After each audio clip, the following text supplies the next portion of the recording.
Ya, pemirsa, Indonesia di tengah ancaman resesi global di tahun 2022 ini diharapkan memang memberikan dampak yang positif terhadap sektor properti di tanah air. Lantas bagaimana dengan kondisi yang ada? Di sisi lain, Kementerian Pekerjaan Umum dan Perumahan Rakyat juga berharap bahwa sektor properti akan menjadi pendukung dari perekonomian Indonesia. Dan kita akan cermati liputan yang satu ini. Kementerian Pekerjaan Umum dan Perumahan Rakyat melalui Direktorat Jenderal Pembiayaan Infrastruktur Pekerjaan Umum dan Perumahan mengharapkan sektor properti dapat menyokong perekonomian Indonesia di tengah resesi global pada 2023. Dirjen Pembiayaan Infrastruktur Pekerjaan Umum dan Perumahan Kementerian PUPR Heri Trisaputra Zuna seperti dikutip okezone.com mengatakan, sebagai sektor yang diprediksi tetap bertahan di tengah resesi global 2023, sektor properti diharapkan dapat kembali menyokong perekonomian Indonesia untuk terus tumbuh pada tahun depan. Kendati demikian, Heri mengatakan terdapat tantangan bagi sektor properti yakni kenaikan suku bunga acuan yang akan berpotensi menaikkan suku bunga KPR dan menurunkan daya beli masyarakat akan hunian. Oleh karenanya, intervensi, program dan bantuan stimulus pembiayaan perumahan oleh pemerintah menjadi kunci pertumbuhan sektor properti dan perekonomian di Indonesia. Di sisi lain, penyediaan perumahan saat ini dihadapkan pada tantangan besar untuk menyelesaikan backlog perumahan yang mencapai 12,71 juta rumah tangga. Karena itu, Kementerian PUPR menargetkan untuk mewujudkan peningkatan akses masyarakat secara bertahap dengan penyediaan rumah yang aman, terjangkau, dan layak huni. Berbagai sumber IDX Channel.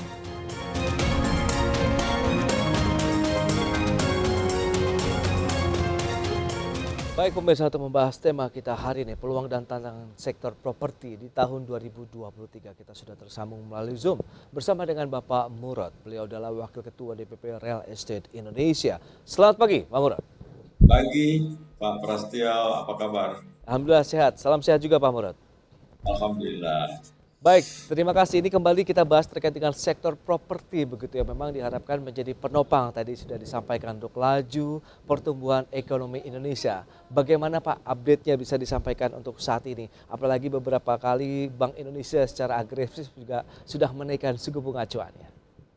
Baik, terima kasih Pak Pres, terima kasih para pemirsa, salam sehat, semangat selalu. Mudah-mudahan sih ya, menurut kami memang betul yang disampaikan oleh Pak Dirjen tadi, Pak Dirjen, bahwa sektor properti adalah salah satu yang bisa mendongkrak perekonomian nasional ya, tentunya menghadap kemungkinan terjadinya resesi di tahun 2023. Bahwa sektor properti itu ada multiplier efeknya ya, ada 171 industri turunan ya, dengan adanya giat properti, artinya dengan berkembangnya sektor properti itu berdampak sekali ya terhadap 171 industri turunan yang antara lain dari industri lokal maupun pada industri-industri besar seperti baja ringan dan sebagainya. Semuanya itu tentu bergerak ya secara otomatis dengan adanya pertumbuhan properti, dengan berkembangnya program properti.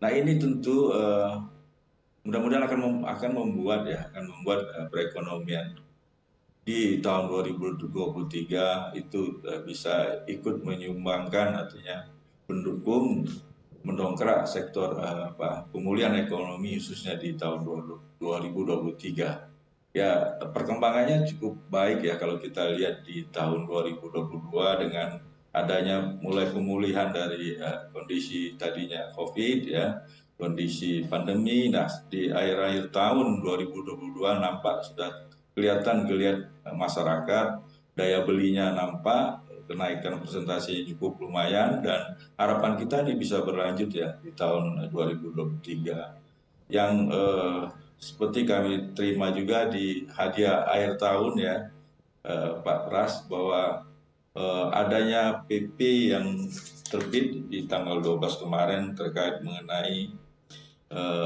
rumah untuk MBR ya.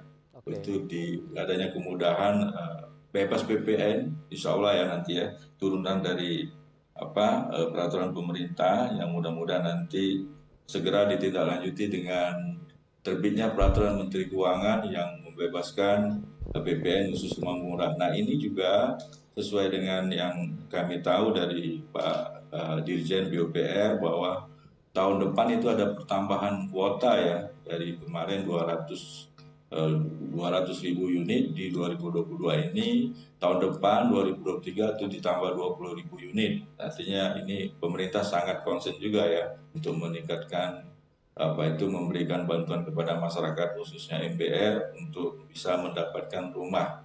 Jadi ini kita bersyukur dengan pemerintah bahwa ada penambahan kuota untuk masyarakat, sehingga masyarakat diharapkan bisa mendapatkan rumah yang layak, yang berkualitas dan terjangkau dengan bantuan pemerintah. Bahkan ada bantuan subsidi uang muka nih Pak Prasetyo ya, yang juga sama jumlah kuotanya sebanyak 220.000 unit. Ini juga sangat membantu masyarakat. Nah, harapan kami Pak Prasetyo, dengan adanya kebijakan penetapan nanti harga baru ya untuk khususnya untuk rumah MBR, tentu akan lebih meningkatkan produksi kami ya selaku pelaku sebagai pengembang ya. Kemudian juga bisa meningkatkan daya beli bagi masyarakat. Ini harapan kita ya. Nah, ada beberapa hal nanti Pak yang bisa kami sampaikan juga terkait pertumbuhan ekonomi yang hubungannya juga dengan pendapat pemerintah di bidang perpajakan.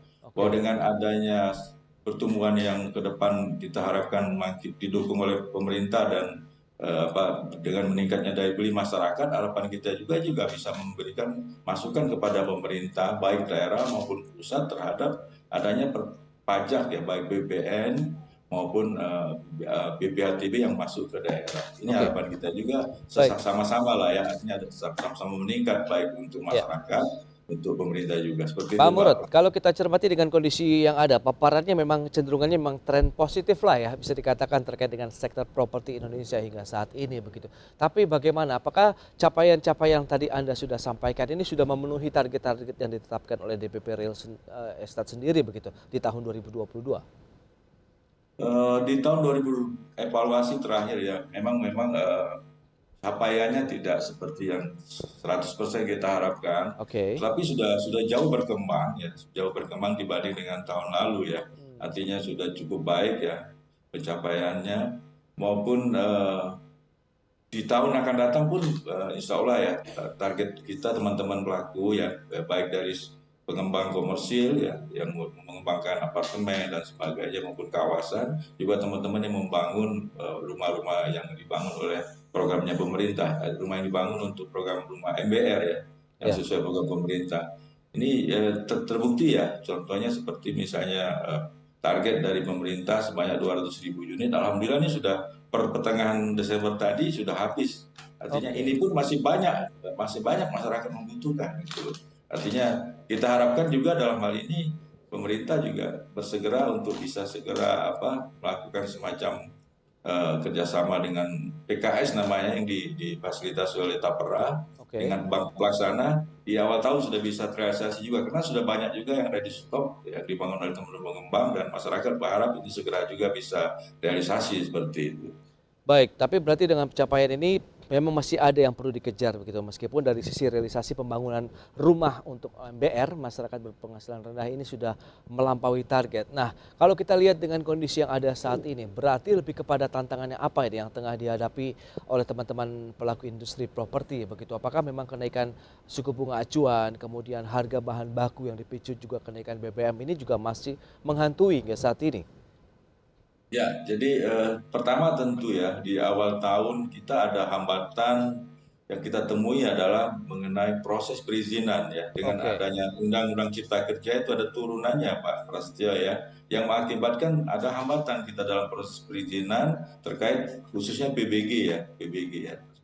Nah ini kemarin kan dengan adanya turunan Undang-Undang Cipta Kerja ini, kita kan semua menggunakan sistem OSS, di mana ada beberapa kendala yang memang sering kita hadapi, bahwa banyaknya pemerintah daerah yang belum siap melakukan proses PBG ini ya, berbagai hal. Namun kita tetap berkoordinasi dengan pemerintah pusat maupun instansi terkait ya, baik di Kementerian Investasi, Kementerian PUPR, kita intens ya berkoordinasi. Di mana terakhir ini alhamdulillah khususnya dari Kementerian Perekonomian ini sudah juga memberikan kebijakan terkait mengenai kemudahan untuk perizinan khususnya PBG yang akhir per tanggal 10 Desember kemarin ya, Kementerian Perekonomian telah memberikan kebijakan. Nah, ini juga mudah-mudahan akan memicu ke depan untuk bisa di tahun 2023 bisa lebih bisa meningkatkan, bahkan bisa Oke. melampaui target harapan kita seperti Baik, itu. strategi apa saja?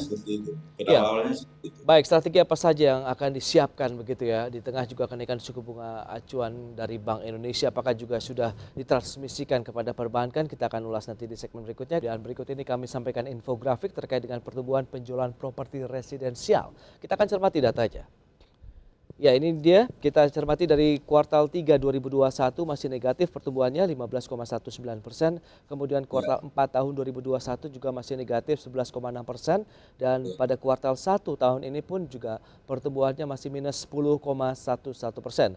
Pada kuartal kedua lah pembalikan arah dari pertumbuhan penjualan properti khusus untuk residensial ini langsung melonjak, double digit 15,23%. Kemudian di kuartal 3 ada sedikit penurunan menjadi 13,58%. Ini data dari Bank Indonesia. Lanjut kita akan cermati, ini ada beberapa provinsi dengan proporsi kepemilikan rumah terendah, data per Maret 2022.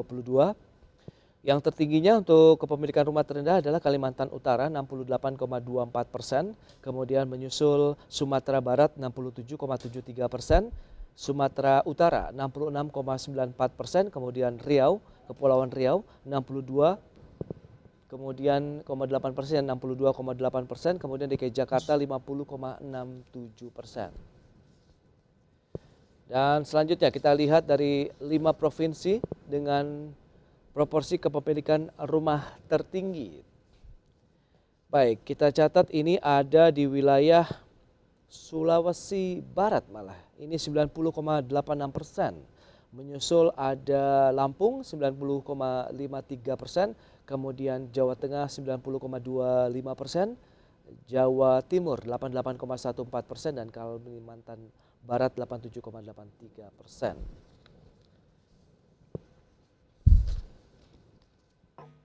Ya, kita lanjutkan kembali perbincangan bersama dengan Bapak Murad, Wakil Ketua DPP Real Estate Indonesia.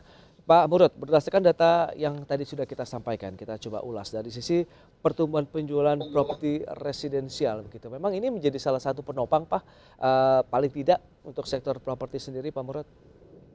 Ya, betul. Jadi memang sangat menjadi penopang ya dari sisi properti dengan pembangunan residensial itu memang cukup bagus ya, artinya di kota-kota besar seperti yang disampaikan data tadi. Oke. Jadi memang yang kami lihat khususnya di Kalimantan Barat juga sebetulnya pertumbuhannya cukup baik ya, Kalbar, kemudian di Sulsel terutama sebetulnya cukup baik. Mungkin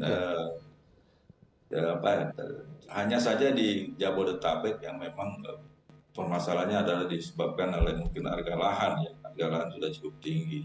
Namun daya beli paling banyak dari data yang kami lihat di Tapra ya, dari BP Tapra itu pencapaian pembangunan itu memang di Jawa Barat nomor 1 tetap Pak Pras. Dari segi daya belinya, pembangunannya, karena memang terutama ya terutama daya beli masyarakat yang memang kita itu menjadi acuan kita.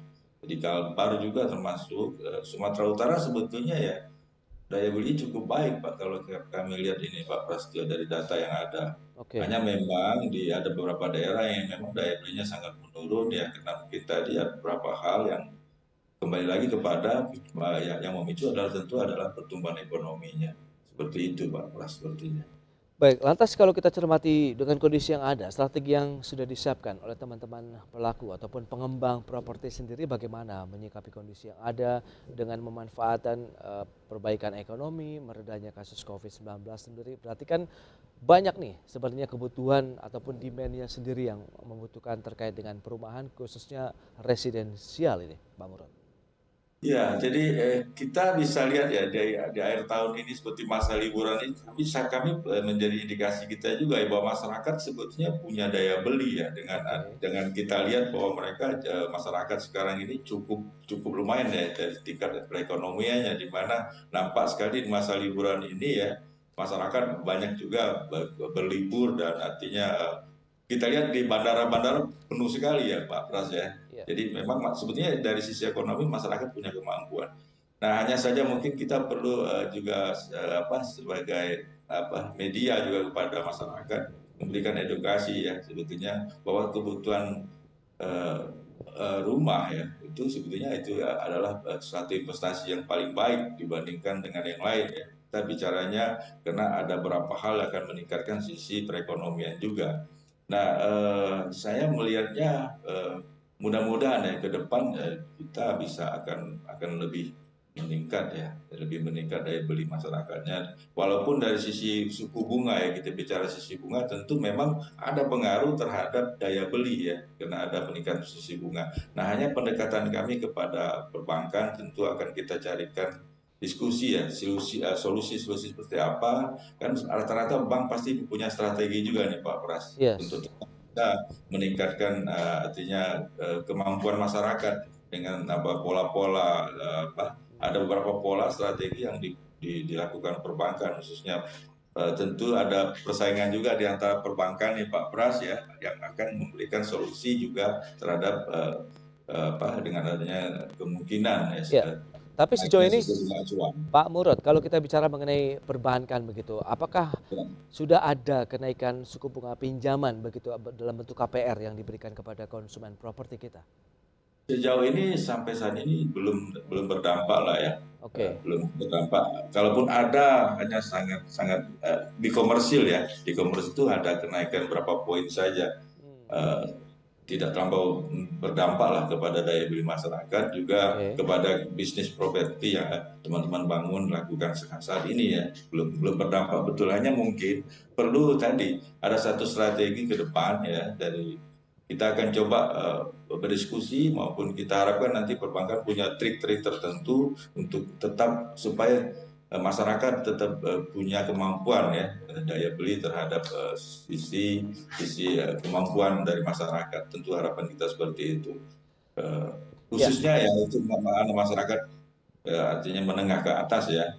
Nah, kita harapkan juga sebenarnya Pak dalam hal ini Pak Pras tentang kebijakan bebas PPN ya yang program yang saat ini berlaku yaitu program bebas PPN yang ditanggung pemerintah. Kita harapkan itu juga tetap bisa berjalan Pak Pras ya berlanjut ya di tahun 2023 karena ini juga akan meningkatkan daya beli maupun lebih giatnya teman-teman yang membangun bergerak di bidang properti. Ya, ya. Ini dua hal yang kita harapkan ya tetap berlanjutnya. Ya, Pak Murad, pengembang sendiri sempat mengeluhkan harga jual, khususnya mungkin perumahan bagi MBR yang tidak naik-naik begitu. Apakah sekarang sudah boleh melakukan penyesuaian harga? Ya, kita bergembira ya. Pemerintah di akhir tahun ini juga menerbitkan peraturan pemerintah terkait tentang kebijakan kebijakan pembebasan suku bunga, pembebasan PPN ya Pak Pras ya terhadap rumah baik itu untuk rumah tapak maupun rumah subsidi yang namanya Rusunami ya. Nah ini mudah-mudahan dalam waktu dekat harapan kami juga terkait dengan Kementerian Keuangan nanti akan diterbitkan namanya peraturan turunannya Pak Pras namanya peraturan Menteri Perumahan PMK Menteri Keuangan Menteri Keuangan PMK yang terkait tentang bebas PPN yang dimana sudah ada penyesuaian juga sesuai usulan yang kami sampaikan kepada Kementerian PUPR itu sudah ada semacam kesepakatan juga ada kenaikan di 7% karena memang sudah cukup lama Pak Pras 2 tahun 3 tahun ini ya tidak ada kenaikan sementara material dan upah kerja juga sudah cukup banyak naik bahkan kalau material itu bukan lagi naik ya menurut kami sudah berubah harga ya Pak Pras ya. Itu yang dialami teman-teman. Baik, lantas apakah ini akan menambah tadi daya beli masyarakat yang sudah kita tahu dengan tertekan kondisi yang ada begitu, Anda melihat akan berkurangkah demand-nya apabila ada penyesuaian harga jual perumahan? Ya tentu pasti ya Pak Pras karena daya beli itu kan tergantung daripada batas penghasilan sesuai dengan acuannya nanti ada ketetapan tentang batas penghasilan Pak Pras yang ditentukan oleh pemerintah. Jadi rumah subsidi ini ya mengacu kepada yang terutama harga jual rumah ditetapkan pemerintah, ya kan? Kemudian adanya bebas PPN dari pemerintah kebijakan tentang PPN dan BPH-nya juga final ya 1%. Nah tentu ini akan berpengaruh ya terhadap daya beli tentu ya, karena batas penghasilan juga sudah pasti naik. Yang di awal khusus untuk suami istri yang bekerja itu bisa dengan batas penghasilan 8 juta tentu akan naik ya. Nah ini kita tentu sangat berharap juga ada strategi-strategi yang akan dilakukan pemerintah juga sehingga daya beli masyarakat tetap terjangkau, tetap dapat dibantu untuk MBR. Oke. Tetapi tentu satu sisi juga kami sebagai pengembang ya tetap bisa membangun untuk mendukung program pemerintah. Dalam hal ini adalah kami sisi supply-nya ya Pak Pras ya. Oke. Nah, bicara mengenai perumahan MBR sendiri begitu, kita tahu kan sudah memenuhi target begitu. Sementara tahun 2023 mendatang juga apakah ada penyesuaian dari target yang ditetapkan begitu, dalam artian ada penambahan jumlah, sementara dengan kenaikan harga bagaimana ini bisa berjalan dengan paralel. Di satu sisi harga naik tapi ada juga pembangunan yang terus bertambah ini.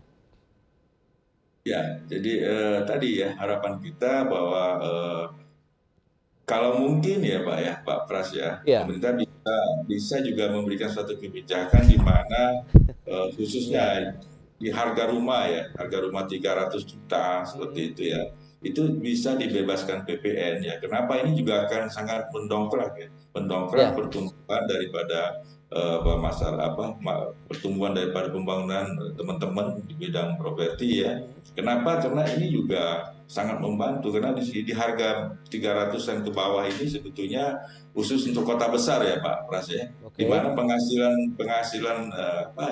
upah bagi pekerja di kota besar tentu sudah di angka di atas 8 juta sampai 15 juta ya tentu ya, di angka sekitar itu. Nah, sementara satu sisi masyarakat yang berpenghasilan di atas 8 juta ini nggak bisa memanfaatkan namanya program subsidi yang kita.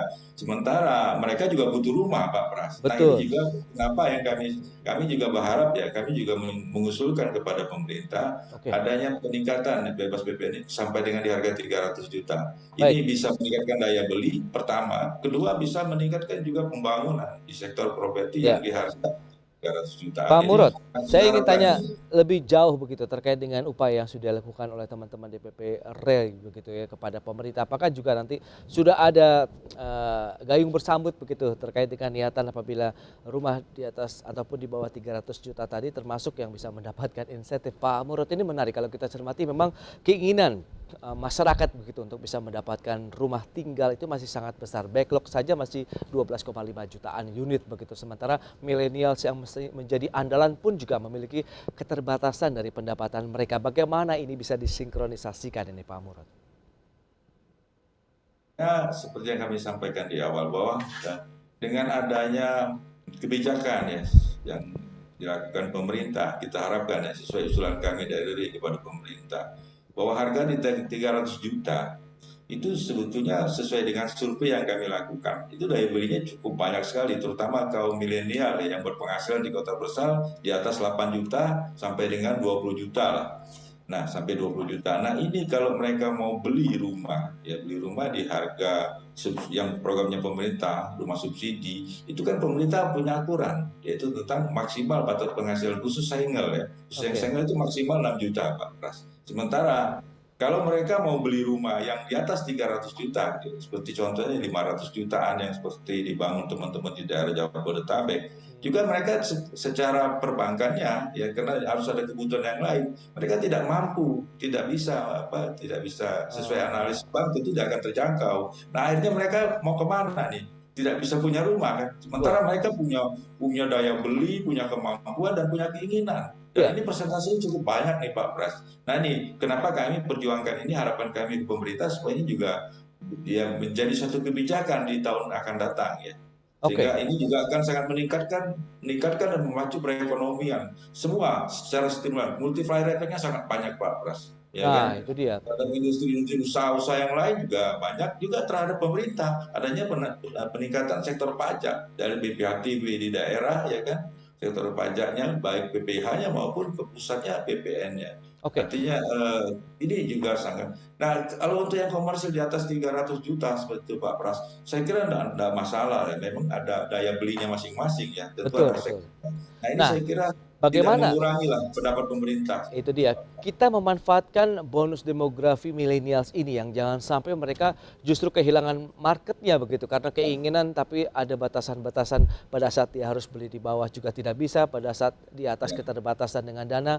Solusi ya. apa nih yang diinginkan oleh real estate Indonesia dan komunikasi apa yang sudah terjalin sejauh ini? Apakah nanti akan ada win-win solution-nya Pak Mur? Ya, tentu. Jadi kami terus berupaya nih Pak Pras. Hmm, Ya, kami sangat gigih memperjuangkan ini, mengusulkan itu kepada pemerintah dengan membuat satu hitungan-hitungan dan analisa dengan kita sampaikan kepada pemerintah. oke, Harapan kami, jadi baik di Kementerian PUPR yang memang membidangi perumahan ya, dan juga kepada Kementerian Keuangan dan teman-teman yang memang pengamat-pengamat properti juga kita selalu diskusikan hal ini Pak. ya, Dan supaya kita juga ada keseimbangan. Jadi dari sisi pandangan secara ilmiah dan sebagai survei yang kita lakukan dan ini memang fakta Pak Pras bahwa baik, banyak sekali. Jadi jangan sampai nanti mereka ini justru menggunakan uangnya yang salah. Seperti yang saya iya, sampaikan tadi bahwa mereka gunakan untuk beli yang harusnya tidak tepat ya pada saat ini. Yang paling baik adalah berinvestasi untuk rumah hunian yang tentu akan terus meningkat ya seperti itu. Kita tetap memberikan edukasi kepada masyarakat, terutama teman-teman kaum milenial yang iya, cepat harus juga dirangkul nih Pak Pras ya. Jangan betul, nanti mereka salah penggunaan. Jadi ini tentu ada